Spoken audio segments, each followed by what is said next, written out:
Klinična smrt Monroejeve doktrine. Izraela ne bo. Francoska vojska gre v NATO. Britanska železna zavesa. Lačna demokracija. Javna uprava po ameriško. Kadilska enakost pred zakonom. Iz ljubljanskega studia 142 takle imamo. Pozdravljeni. Salvador je še ena ameriška država, ki je dokončno zaključila obdobje Reaganovske osvobodilne politike in južnoameriške hladne vojne. Na predsedniških volitvah je zmagal Mauricio Funes, kandidat nekdanje levičarske gverile Narodne osvobodilne fronte Farabundo Martí. Ta je premagal predstavnika ultrakonzervativne stranke Arena, ki je v Salvadorju vladala neprekinjeno skoraj 20 let. Arena je nastala ob koncu državljanske vojne in je ideološki naslednik kontrasov. Osvobodilna gibanja v Srednji in Južni Ameriki so bila takrat demonizirana in razglašena za mednarodne teroriste in izpostave Sovjetske zveze. Njihov cilj naj bi bila okupacija Teksasa. Ameriška retorika je bila podobna današnji proti Hezbolahu in Hamasu. ZDA so za branjenje svobode porabile milijarde dolarjev. V salvadorski državljanski vojni je bilo ubitih 75.000 ljudi, velika večina strani vladnih enot in kontrasov. Čeprav so pravkar izvoljenega Mauricia Funesa, nekdanjega komentatorja CNN-a v španščini, poskušali povezati s Castrom, Chávezom in Moralesom, se ta bolj nagiba k zmerni levici brazilskega predsednika Lule. Kot vzornika vidi tudi Baracka Obamo. Na obisku v Washingtonu je predsednik Lula Obamo opozoril, naj se ZDA ne vtikajo v notranje zadeve drugih ameriških držav. Novo vodstvo Salvadorja namerava iskati konsens tako s stranko Arena kot z manjšimi opozicijskimi skupinami. Arena je v predvolilnem času volivce strašila s prihodom teroristov in komunistov, hkrati pa so od ameriških republikancev prihajale grožnje o prekinitvi posebnega sporazuma, ki dovoljuje kar četrtini prebivalstva Salvadorja bivanje v ZDA.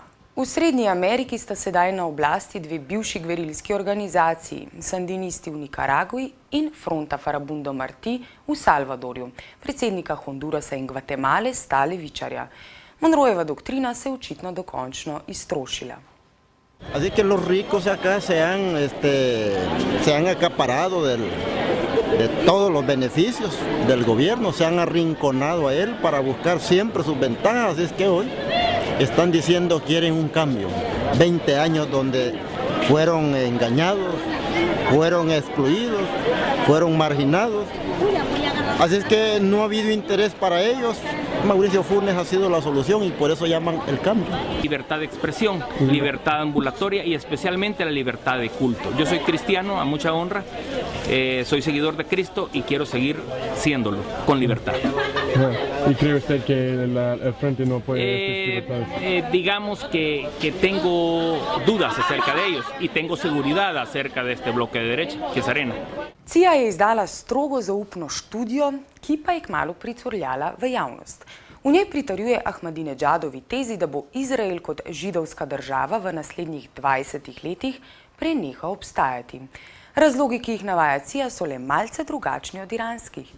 Ameriška javnost najverjetneje ne bo več prenašala izraelskega početja s Palestinci, zato bo zahtevala ukrepe za trajen in pravičen mir. Agencija predvideva mirovno rešitev spora z eno državo za dva naroda, ki bosta enakopravna.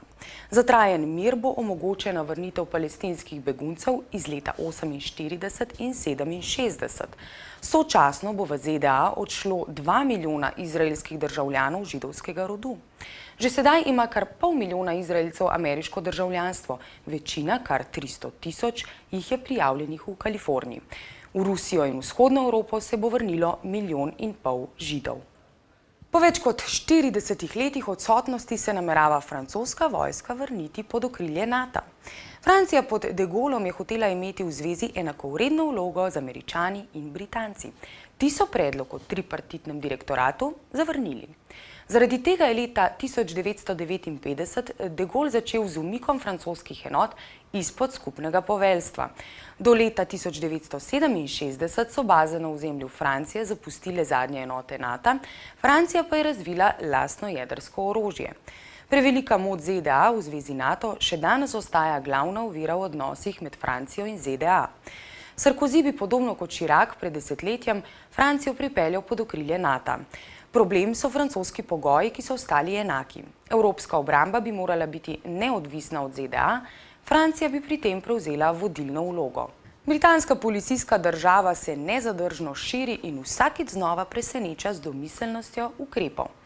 Država namerava skrbeti za potovanja svojih državljanov v tujino. Vsi, ki zapuščajo državo, bodo morali uradnikom predložiti osebne dokumente, podatke o plačilnih karticah, e-naslove in državo seznaniti z natančnim planom potovanja. Pri tem ni pomembno, ali bodo potovali z letalom, vlakom, trajektom ali če bodo Rokavski preliv preplavali. Do konca leta bo nov zakon veljal za letalske družbe, železnice in trajekte. Najdaljše prehodno obdobje velja za lastnike rekreativnih plovil, ribiče in lastnike zasebnih letal. Ti bodo morali spoštovati zakon šele leta 2014. Kraljevska jadralska zveza zakonu nasprotuje, saj je smisel svobode na plovilu prav v tem, da ni treba vnaprej vedeti končne destinacije. Države naj ne briga, ali gre pri tem za Saint-Tropez ali Majorko. Indija navkljub gospodarskemu bumu preteklih let ne zna poskrbeti za svoje prebivalstvo. Poročilo Svetovnega programa za hrano pravi, da ima četrtina lačnih na svetu oziroma 230 milijonov ljudi svoj dom v tej državi. Še slabše se godi indijskim otrokom. Več kot 40% jih je podhranjenih. Preko 20 podsaharskih držav po teh osnovnih kazalcih prehiteva Indijo. Za ameriški kapitalizem se ni bati. Čeprav konzervativci histerizirajo o socializmu, je podjetniški duh ljudem imanenten in neuničljiv. S pomočjo zvezne države lokalnim skupnostim za konkretne infrastrukturne projekte se dogaja podobno kot s hipotekami, prepakiranimi v finančne produkte. V kraju Los Angeles je mestna agencija za transport vsem 88 občinam razdelila 44 milijonov dolarjev, namenjenih razvoju javnega prevoza. Ker nekatere niso prijavile nikakršnih projektov, so z odobritvijo agencije pakete pomoči prodale s popustom drugim občinam. Popusti so varirali med 35 in 40%. Večina občin, ki je odprodala namenska sredstva, je iz juga Kalifornije, kjer cestam vladajo neskončni zastoji. Britanska vlada je za potrebe srečanja G20, ki bo potekalo 2. aprila v londonskem Docklandsu, spremenila protikadilsko zakonodajo. Svetovni voditelji bodo lahko kadili v posebnih prostorih, čeprav je v Veliki Britaniji prepovedano kaditi v vseh zaprtih prostorih. Pri tem ni jasno, ali gre za ukrep vezan na prizorišče srečanja in ali je le začasne narave.